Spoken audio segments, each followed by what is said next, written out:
Hey guys, how are you all? My name is Muktadheer and we were doing Rajasthan GK MCQs of Art and Culture.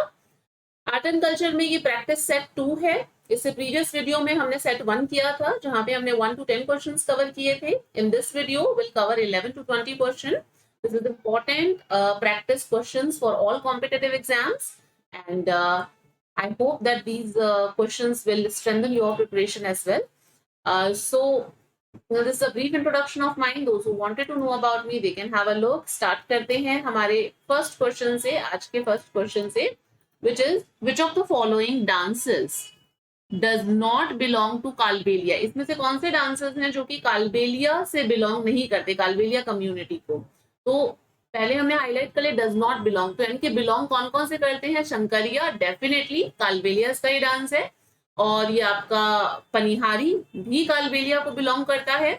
इंडोनी भी उन्हीं का ही dance है. तो शिकारी, शिकारी नहीं, शिकारी किसका डांस है, ये है आपका सहरिया ट्राइब का. सहरिया ट्राइब के और भी बहुत सारे डांस हैं, जैसे कि आपका ये हो गया सहरिया टाइप के, जैसे वो होता है ना लहंगा हो गया, झेला हो गया, इस प्रकार के जो डांसेस हैं वो भी सहरिया ट्राइब के ही हैं. तो Shikari is definitely does not belong to Kalbelia. तो हमारा आंसर यही हो जाएगा. ठीक है, शिकारी इज आर आंसर. तो ये हो गया कालबेलिया का. Now our next question, what is the nature of Languria song. क्या है भाई लंगूरिया सॉन्ग का नेचर. अटेम्प्ट करो क्वेश्चन को. आपको ध्यान होगा हमने किया हुआ है, कैला देवी जब फोक डाइटी की थी तो वहां पे पढ़ा हुआ है. क्या ये एक मैरिज सॉन्ग है, डिवोशनल सॉन्ग है, एंटरटेनमेंट सॉन्ग है, या सेपरेशन सॉन्ग है, जो विरह के गीत होते हैं वैसा कुछ है. तो क्या है लंगूरिया सॉन्ग. लंगूरिया सॉन्ग देखो, कैला देवी, कैला देवी माता का टेम्पल सबको पता है. कहाँ पर है कैला देवी माता का टेम्पल, करौली के अंदर है. करौली में भी जो त्रिकुट पर्वत है काली सील रिवर के किनारे, वहां पे इनका टेम्पल है. कैला देवी को इनकारनेशन माना जाता है किसका, अंजना माता का माना जाता है. इनके यहाँ पे जो मोस्ट इंपॉर्टेंट है वो आपका लगता है लक्खी फेयर. 1 लाख से भी ज्यादा डिवोटीज जो है वो यहाँ पे इकट्ठे होते हैं. और ये जो फेयर है ये वंस अ ईयर लगता है. ध्यान रखना, इन माता का जो फेयर है वो साल में 2 बार नहीं, साल में 1 बार लगता है. और फेयर की डेट तो आपको पता ही होगी, चैत्र शुक्ल प्रतिपदा से एकादशी तक भरता है. ठीक है, तो ये कैला देवी के बारे में है. तो कैला देवी के डिवोशन में गाया जाता है ये वाला सॉन्ग, तो लंगूरिया गीत. तो इसे डिवोशनल सॉन्ग मतलब की कैटेगरी में आता है कैला देवी का सॉन्ग. ठीक है, तो I hope this is clear. Kaila Devi के बारे में थोड़ा सा ध्यान रख लेना. और आठ पूजाओं की प्रतिमा वगैरह होती है, बहुत सारी चीजें हैं, तो वो सब चीजें ध्यान कर लेना. Next question, match the following. अब यहाँ पे इंस्ट्रूमेंट्स और टाइप्स दे रखे हैं कि कौन सा इंस्ट्रूमेंट कौन से कैटेगरी के अंदर आता है. अब कई बार क्या होता है कि एग्जाम के अंदर इंग्लिश मीडियम वाले में जनरली वो नहीं ऐसा लिखते कि भाई स्ट्रिंग इंस्ट्रूमेंट है या हैंड ऑपरेटेड है. दे जस्ट राइट कि तत् वाद्य यंत्र है, घन वाद्य यंत्र, तो उसी को ही वो हिंदी को ही इस तरीके से लिख देते हैं. तो आपको दिक्कत ना हो इस वजह से समझने में मैंने यहाँ पे हिंदी का भी लिख दिया है. स्ट्रिंग यानी कि जो कि वायर से बजाए जाते हैं, जिनके अंदर वायर होता है ना, तार होता है, तो इसलिए उन्हें तत् वाद्य यंत्र कहा जाता है. हैंड ऑपरेटेड घन वाद्य यंत्र, हाथ में रख के बजाया जाता है. विंड तो और जिसको कि सुषिर वाद्य यंत्र बोला जाता है, जो कि फूंक से बजाए जाते हैं. अवनाद या प्रिकर्सर जो टाइप के इंस्ट्रूमेंट्स होते हैं वो उनके ऊपर होता है ना चोट करके, जैसे थाप करके, चोट करके, ढोल वगैरह उस तरीके से चीजें बजाई जाती हैं, तो उसे बोला जाता है प्रिकर्सिव या अवनाद इंस्ट्रूमेंट. अब कौन सा है, मैच करो, बताओ. कामायचा, पहले हम इसको मैच कर लेते हैं, फिर उसके बाद में मैं आपको अच्छी तरीके से ये इंस्ट्रूमेंट्स के बारे में बताऊंगी, जिससे कि आपकी एक अंडरस्टैंडिंग डेवलप हो जाएगी और एटलीस्ट ये क्वेश्चन आपके गलत नहीं होंगे अगर इन इंस्ट्रूमेंट से रिलेटेड चीजें पूछी जाती हैं. तो कामायचा डेफिनेटली एक स्ट्रिंग इंस्ट्रूमेंट है. मशक जो है वो आपका विंड या सुषिर इंस्ट्रूमेंट है. झांझ जो है वो हैंड ऑपरेटेड या घन वाद्य यंत्र है. और माट है आपका प्रिकर्सिव या फिर अवनाद वाद्य यंत्र इसको बोला जाता है. तो हमारा आंसर क्या हो जाएगा, ए का 1, देखो एक में ही दे रखा है, ए का 1, 2 का सी, और थर्ड का बी एंड फोर्थ का डी. तो हमारा आंसर हो जाएगा दिस वन. अब देखो, कभी भी वाद्य यंत्र वगैरह को, वैसे तो इंस्ट्रूमेंट्स को लोग जनरली ट्रिक वगैरह से याद कर लेते हैं, बट मेरा जो पर्सनल एक्सपीरियंस है वो इस तरीके से चीजों को याद करने का है जिससे कि आपकी अंडरस्टैंडिंग डेवलप हो चीजों को लेके. ठीक है, तो ये है कामायचा. कामायचा में आपको यहाँ पे स्ट्रिंग्स दिख रहे हैं, ये तार दिख रहे हैं आपको, तो आपको पता चल ही गया है कि ये एक तत्व वाद्य यंत्र है, ठीक है। तो स्ट्रिंग ऑपरेटेड ये एक इंस्ट्रूमेंट है। अभी कैसा दिख रहा है, दिस इज सिमिलर टू सारंगी, ये सिमिलर टू सारंगी, ये सारंगी के जैसा दिखता है। इनफैक्ट इसको सारंगी की रानी भी बोला जाता है। बजाते कौन है ये इस इंस्ट्रूमेंट को, जनरली ये आपका जो वेस्टर्न राजस्थान है उसके अंदर जो मंगनियार कास्ट है ना, वो जनरली इसको बजाती है।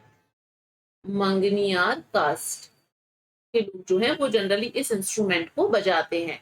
और मतलब कौन से सेक्ट के सेंट जो है, साधु वगैरह संत वगैरह वो इसको बजाते हैं, तो जनरली जो नाथ सेक्ट के सेंट हैं वो इसे बजाते हैं। जब वृतारी वगैरह की कथा वगैरह उसको प्ले किया जाता है ना, तब ये बजाया जाता है। तो कामायचा, इनफैक्ट सारंगी के अलावा जो रावण हत्था है वो भी मतलब इससे कुछ कुछ सिमिलैरिटी रखता है। तो रावण हत्था सारंगी दोनों को हम थोड़ा बहुत कंपेयर कर सकते हैं कि कामायचा से है। तो ध्यान रखना, इसके साथ साथ में आपको ये भी पता चल गया कि रावण हत्था जो है वो भी एक स्ट्रिंग इंस्ट्रूमेंट है, ठीक है। अब ये तो हो गया इसके बारे में। Now come to this is mashak. Mashak जो है आपका ये इस तरीके का, ये देखो फूंक इंस्ट्रूमेंट है, यहाँ पे फूंक मारी जाती है। आपने देखा होगा ना कि लोग अपनी बाजू में इसको पहन करके और फिर इस तरीके से फूंक मार के ये बजाते हैं इंस्ट्रूमेंट। तो जनरली ये बजता है ऑस्पिशियस ओकेजन्स के अंदर। ऑस्पिशियस ओकेजन जैसे कोई शादी वादी टाइप होता है ना, मांगलिक कार्य वगैरह होता है, तो वहां पे ये इंस्ट्रूमेंट जो है ये बजाया जाता है। मशक, मशक को अगर हम देखें राजस्थान के अंदर तो जो भैरू जी हैं उनके भोपे जो है ना वो बजाते हैं। भैरू जी के भोपे, भैरू जी भोपे जो है वो जो अपने क्या कहते हैं इसको, जो भैरू जी के भोपे होते हैं वो इसको बजाते हैं, वो इसको प्ले करते हैं मशक इंस्ट्रूमेंट को, ठीक है। नाउ कम टू माठ। माठ, इसको पाबू जी के माटे बोला जाता है। ये बेसिकली आपको दिख रहा होगा कि एक मटकी है और उसके ऊपर इसको ये मतलब कि एक उसको पूरा पैक कर रखा है चमड़े का जो ये है, इसके ऊपर थाप दे करके बजाते हैं। बड़ा बड़ा मटके की फॉर्म में होता है बेसिकली। पाबू जी के माठ इनको बोला जाता है, माटे बेसिकली। तो माठ जो है तो ये कौन बजाता है, ये ध्यान रखना, पाबू जी के भोपे। कई बार पाबू जी से रिलेटेड इंस्ट्रूमेंट पूछा जाता है तो वो यही माठ इंस्ट्रूमेंट है। पापू जी है ना, पापू जी के भोपे, भोपे जो है वो इसको प्ले करते हैं।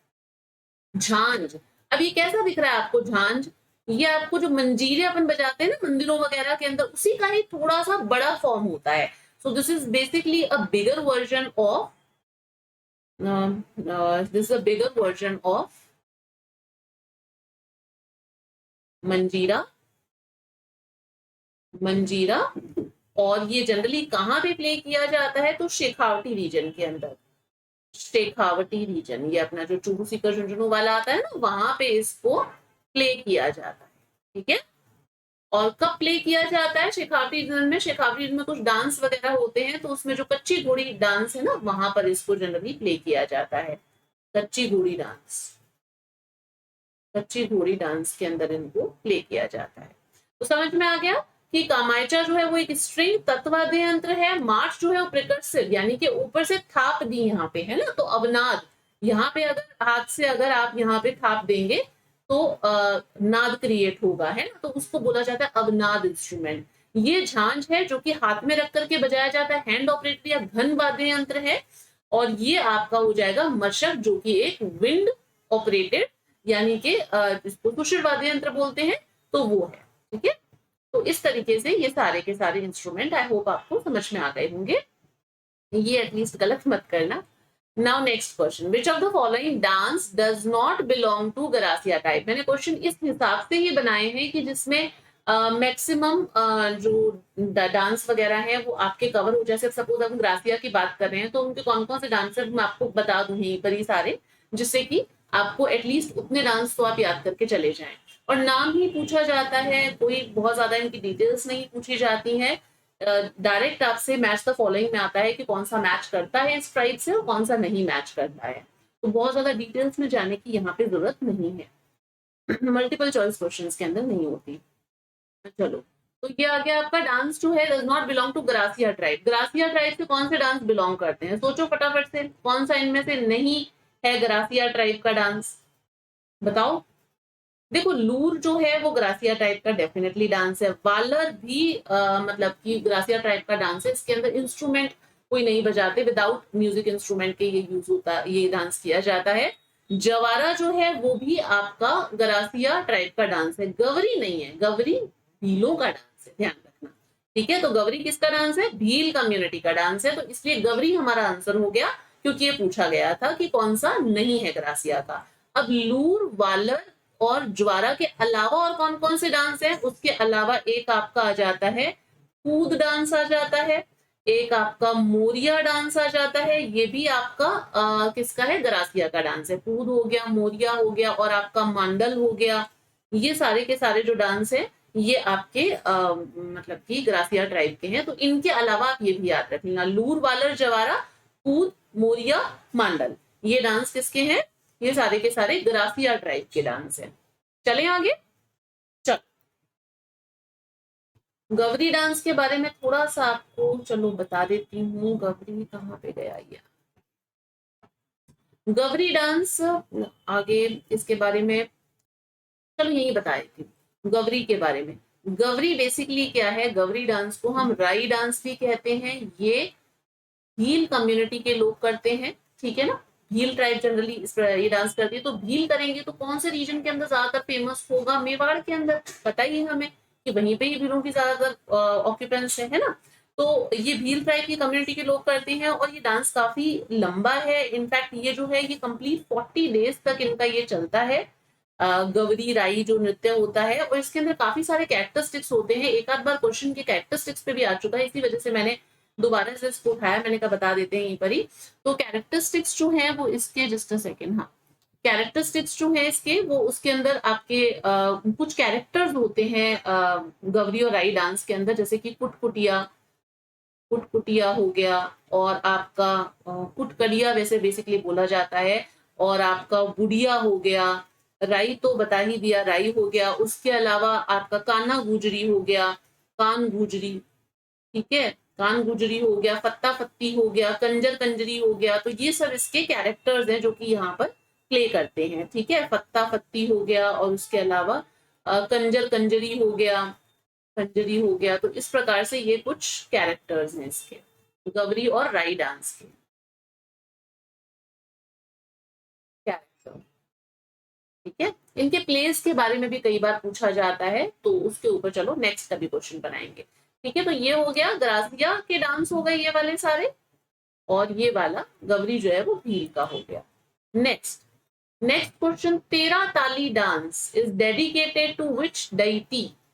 कौन सी डेटी को ये तेरा ताली डांस जो है वो डेडिकेटेड है? अब तेरा ताली डांस के बारे में हम सब जानते हैं कि हमारे जो रामदेव जी हैं, लोक देवता रामदेव जी, उनको डेडिकेट किया जाता है ये जो सॉन्ग है। तो ये कौन परफॉर्म करता है? कामड़ कास्ट की जो वुमेन है, कामड़ कास्ट की जो वुमेन है वो इस डांस को करती है, ठीक है। कामड़ कास्ट की वुमेन इस डांस को करती है, and this is the only dance of Rajasthan, जो कि ओनली डांस है राजस्थान का जो कि आपका बैठ के परफॉर्म किया जाता है ना। तो ये परफॉर्म किया जाता है वाइल सिटिंग। अभी आप यहाँ पे नीचे जो इमेज देख रहे हो ना, ये तेरा ताली की ही है। इसके अंदर क्या होता है? 13 मंजीरे बांधे जाते हैं, मंजीरा, 13 मंजीरे बांध करके डांस किया जाता है, जिसमें 9 मंजीरे तो देखो अपने पैर पे बांधे हुए हैं इन्होंने, दिख रहे हैं यहाँ पे आपको ये मंजीरे बंधे हुए, ये मंजीरे दिख रहे हैं बंधे हुए यहाँ पे। ये तो ये पैर पे 9 मंजीरे बांधे जाते हैं, ये हाथ में भी आपको दिख रहा होगा, है ना। तो इस प्रकार से 9 तो मंजीरे इसमें होते हैं पैरों पे, 2 मंजीरे हाथों में, 2 होते हैं कोनी पे, एल्बो में। तो इस प्रकार से पूरे मंजीरे बांध करके डांस किया जाता है। कई बार ये लोग क्या करते हैं कि जो नेकेड स्वॉर्ड है उसको भी मुंह में लेकर के ये लोग डांस करते हैं। तो sword in mouth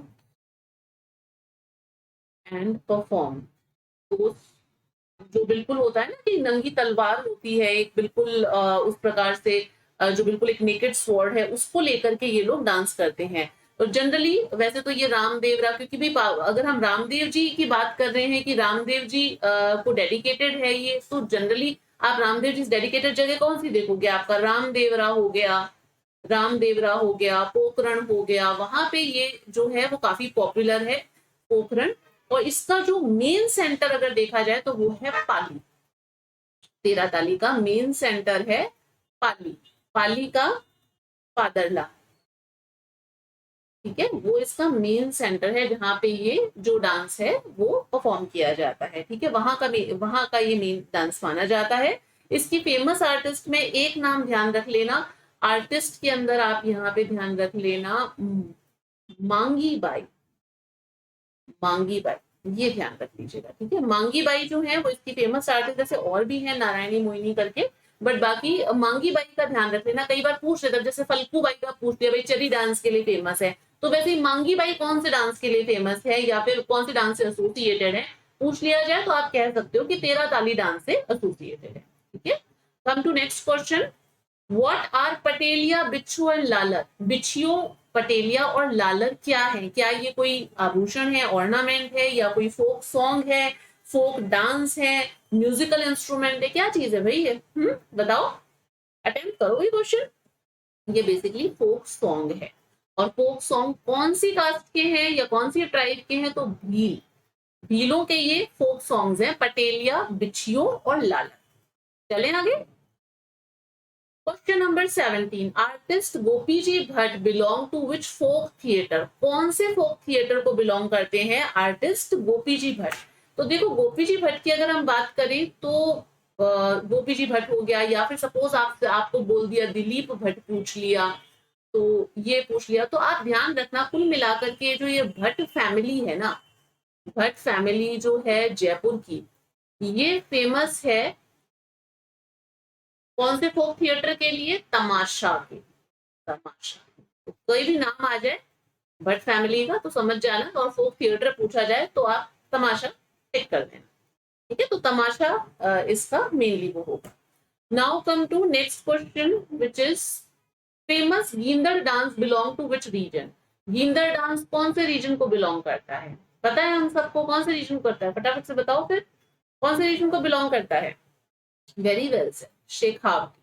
Shekhawati region जो है वहां का है आपका गींदड़ डांस, और ये बेसिकली केवल मेल्स के द्वारा किया जाता है, ओनली मेल करते हैं। कब करते हैं? होली वाले टाइम पे इसको करा जाता है डांस को, शेखावटी रीजन के अंदर होता है। गींदड़ के अलावा शेखावटी रीजन में और कौन कौन से डांस होते हैं? तो एक तो हमने देख लिया था कच्ची घोड़ी होता है, कच्ची घोड़ी होता है, और एक आपका गींदड़ हो गया, एक आपका चंग ढाप, ये इस प्रकार के जो डांस होते हैं वो सारे के सारे आपके यहाँ पर होते हैं, ठीक है।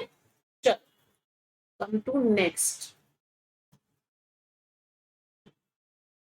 which of the painting style did attach importance to cattle and birds।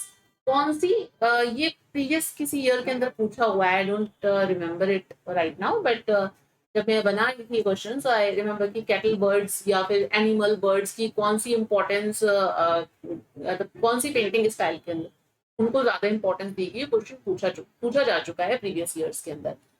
तो कौन सी मतलब पेंटिंग स्टाइल है?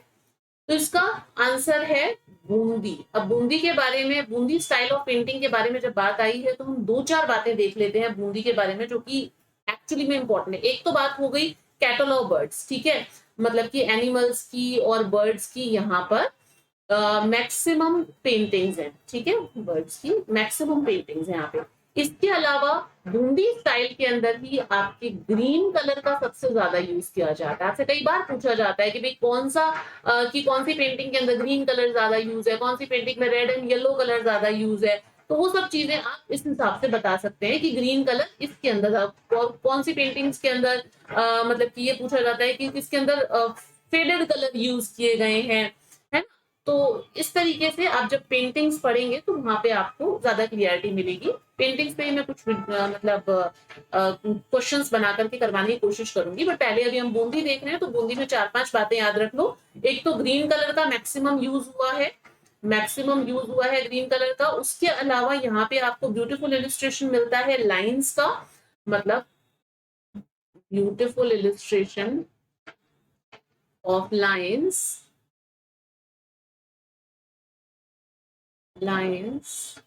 लकीरों का बहुत अच्छा मतलब एक वो है। एक चीज और, डांसिंग पिकॉक आपसे पूछा जाए तो वो आपको बूंदी स्टाइल में मिलते हैं। पिकॉक आपको हर पेंटिंग में ऑलमोस्ट मिल जाएगा, हर स्टाइल ऑफ पेंटिंग में। Dancing peacock you generally find in the only find in Bundi style के अंदर मिलता है। इसके अंदर बूंदी स्टाइल में एक और चीज है कि इसमें गोल्ड एंड सिल्वर इंक का यूज किया गया है।